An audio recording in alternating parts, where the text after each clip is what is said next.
Okay, hi. This is my first live session on YouTube, so I have no idea how it's going to come out, and I have no idea how long it's going to last.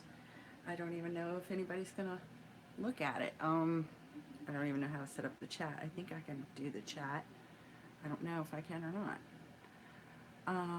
Show live chat messages. Is that it? Show. Okay, I guess if somebody chats, it'll come up, or I'm not doing it right. But anyway, my first time. So, um, there's a lot of buzz going on today about how YouTube has changed their monetization and they've upped the game, and a lot of people are really upset about it. I'm one of those people that could be really upset.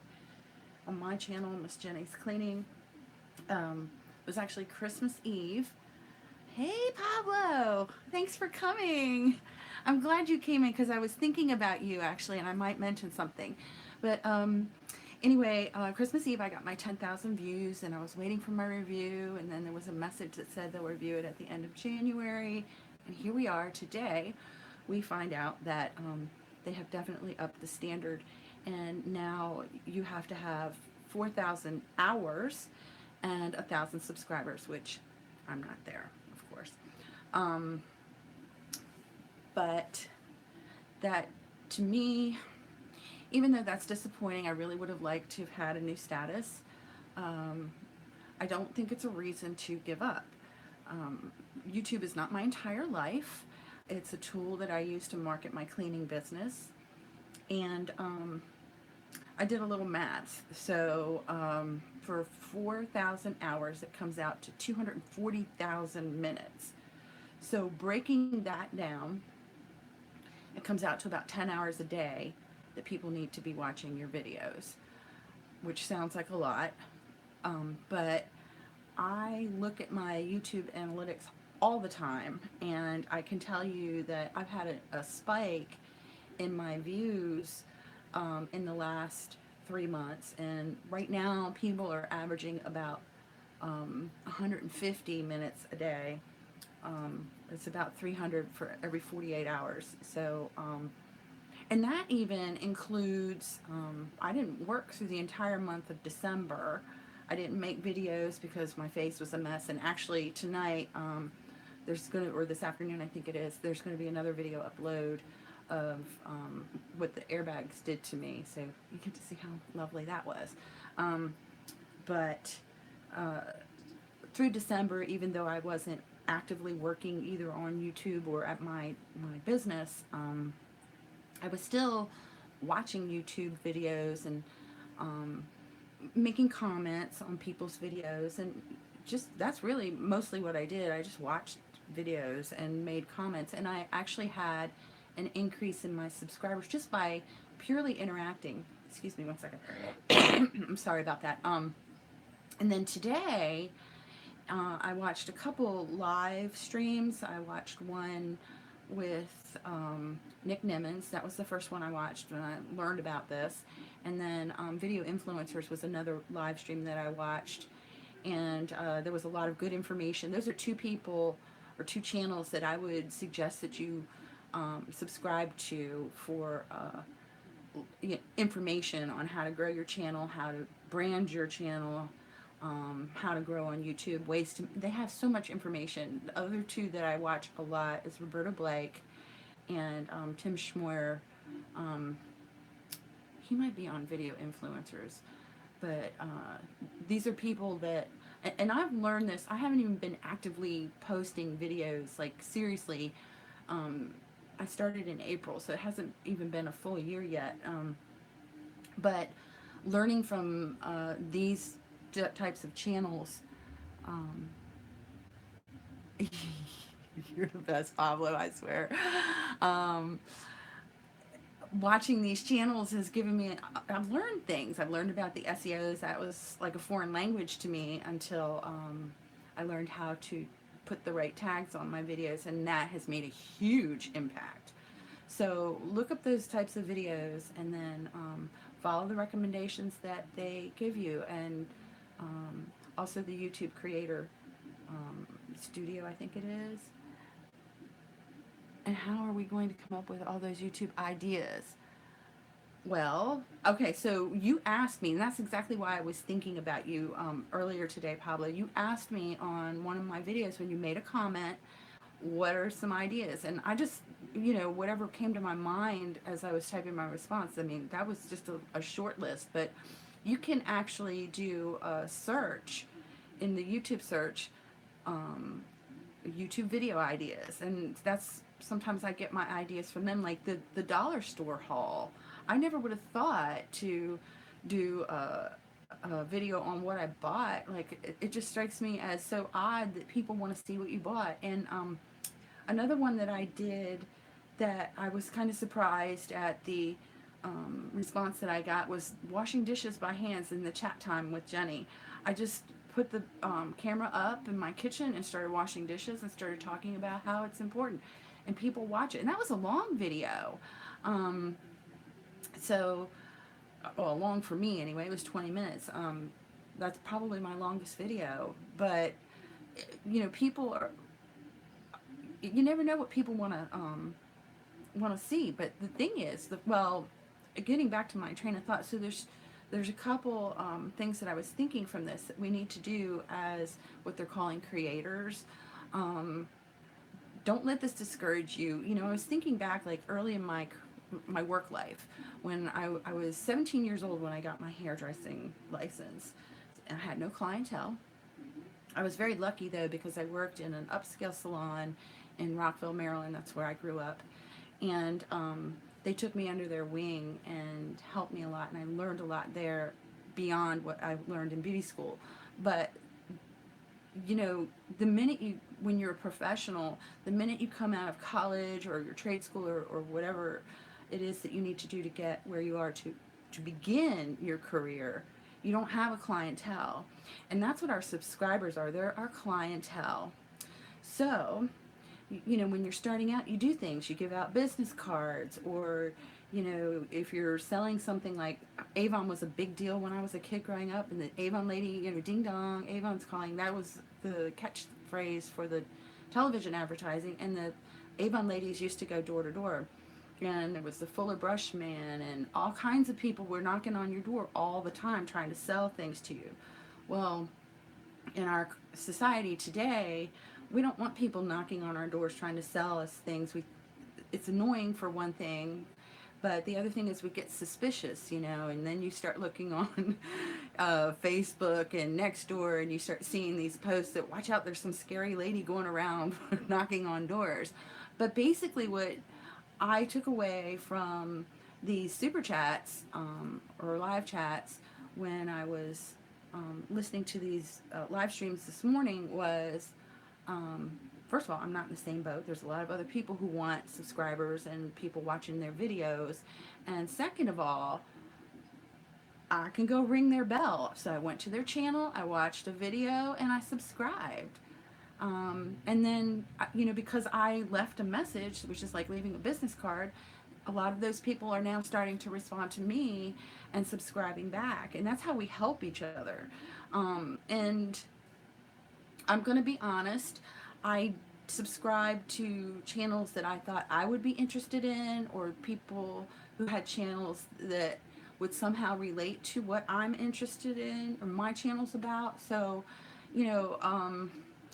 I can't think of anything specific, but I just don't see the point in subscribing to subscribe just to have the numbers if it's not going to bring me fruition on what my goals are. And now my goals have changed as of this morning. Now I need 4,000 hours a year, and I need at least 1,000 subscribers. So I got a long way to go. But there's no sense in cluttering up my subscriber list with things that aren't going to relate to what I'm relating to. And I kept it broad though. Like, I have a new subscriber. He trains pigeons. Has nothing to do with cleaning house. Absolutely nothing to do with cleaning house. But I might learn something from him. I find that interesting, Another person that I subscribed to was hiking. And that really has nothing to do with cleaning either. But I like the nature and I like things like that. So they might post something that I'll be interested in. And when they do, because they're on my subscriber list, I'm going to make a comment. That's going to help them as well. They're going to know that I'm watching their videos, and it's going to entice them to engage back with me. And so it's the same. It's just like that in any business. But now we're doing it online. We're doing it with actually a larger neighborhood. Because if you go back to the Avon lady back in the day, I did this for like a month. Um, you had a territory. I was only allowed to sell on certain streets, so I had a limited number of potential customers. With the internet, you have the entire world. Um, and I saw that at the end of the year when I did my review. I think I had like 80 countries that have watched my videos. Obviously, the English speaking countries are the most. Obviously, the United States is the most because that's where I live. Um, but the UK, Canada, and Australia, those countries also watch a lot of my videos, a lot more than I had expected. So um, there's a huge market out there for you. Um, you just have to start ringing bells. Thank you for your thoughts on this. I will catch up when it's. Thank you so much, Lawn Porn. You have a great day. That's one of my new subscribers. He's somebody that I met in one of the chats, and I just went over and watched one of his videos, made a comment, let him know that I subscribed, and I'll probably be watching more of his videos as he posts. But so anyway, that's my perspective as far as getting new customers or new subscribers. You have to think of it that way. If when I was a hairdresser, if I sat there in my chair and just waited for somebody to walk in, it could be weeks before somebody came in. Same thing with my cleaning business. I have to market it. So I go on Craigslist, I make these videos, I have a Facebook page, and when I make my YouTube videos, I post them over there. I started a group on Facebook because, and this I do agree with, a lot of times you'll hear these people who educate us on how to make good videos. They want you to have fun, they want you to have passion, but one of the key things is helping people. So you're giving information, somehow you're helping somebody, you're inspiring them, you're telling them what to do, how to do it, you're motivating them to make a change in their life or to get started doing something. But you have to genuinely want to help them, or you're helping them laugh if you have a comedy station, or the gamers. I don't know that much about it, but I think that they're just showing strategies in the gaming world. So having that willingness to help people, it's the same thing.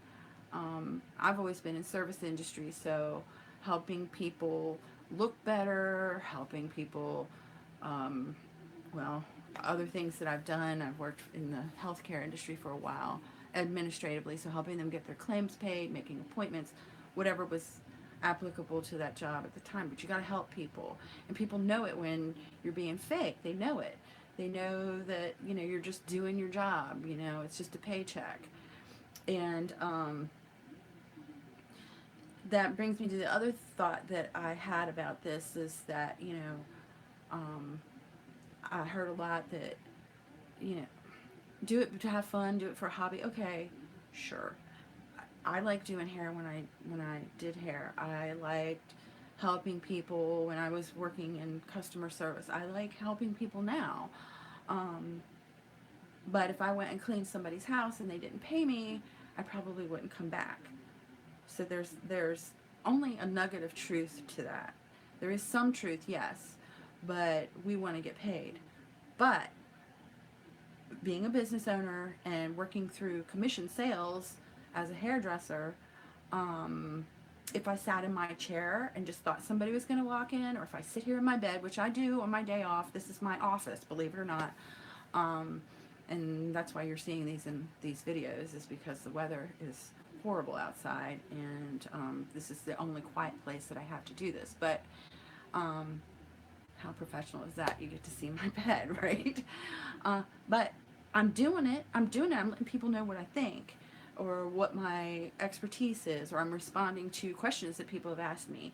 I'm getting out there and I'm interacting, and through the YouTube, through Craigslist, through Facebook, and the practical things that I do when I'm actually out on my job, taking business cards with me and giving them to my customers so that they can give to their friends, or but I give out a lot of cards, believe it or not, in Walmart and Home Depot, because that's where I buy a lot of my products, um, for my job that I do. So, and I see people wondering what's the best mop to get, or what should they use for this, and I start talking about it, and then they want my card. So it that's kind of what you have to do on here too. You have to go knocking on people's doors, and you can't expect that just because you posted a video that people are going to come and look at it. I don't remember the number, but it's an incredibly large number of videos that are being uploaded every day on YouTube. So you have to go make yourself known. You can't just sit there and think that people are going to come just because you did it. That's going to be an accident if it happens. So those are the two things that I thought. And then the third thing, the changes in YouTube have changed my goals. All of a sudden, I don't have them totally concrete. I was so happy when I got to 10,000. I really didn't think I was going to be doing that until like mid-January, early February. So I was a little bit ahead on that goal. But now I had to break it down. So if it's coming out to 10 hours a day, I still have to work on this a little bit to fine-tune it. But,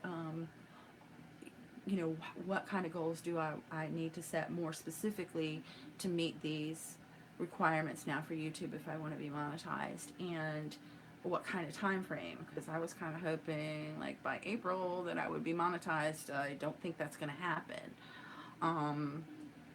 Maybe I guess I should give myself to December. Do you think I could do 4,000 hours in a year? I don't know. I mean, I'm averaging around 348 hours, so I'm really going to have to step that up. But that was one of my goals.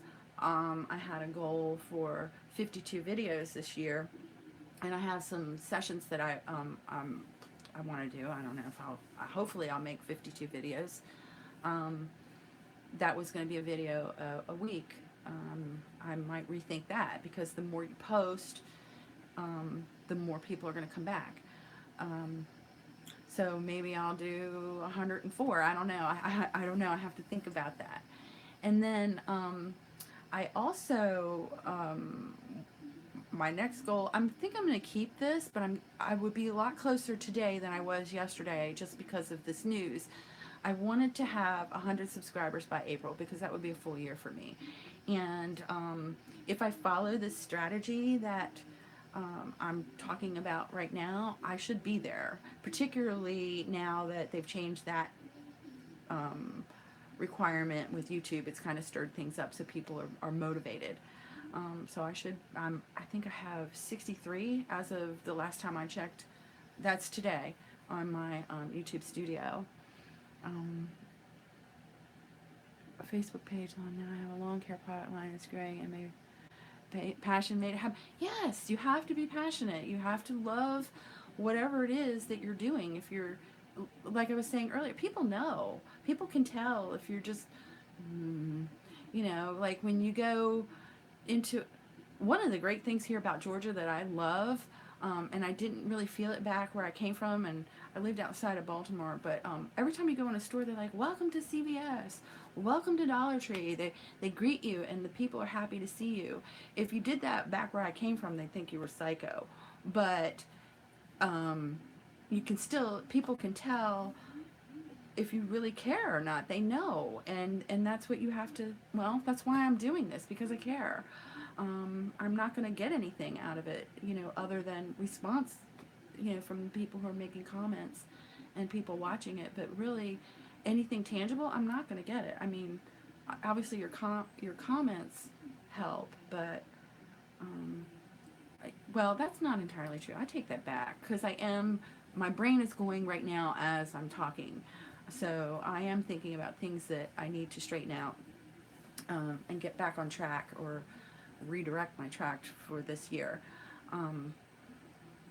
I was thinking about doing this is another thing that I was going to do this year. I was thinking about doing it on Facebook and then transferring it over to YouTube Live, but since I've had a little bit of response from this live session, so see, I did get something out of this.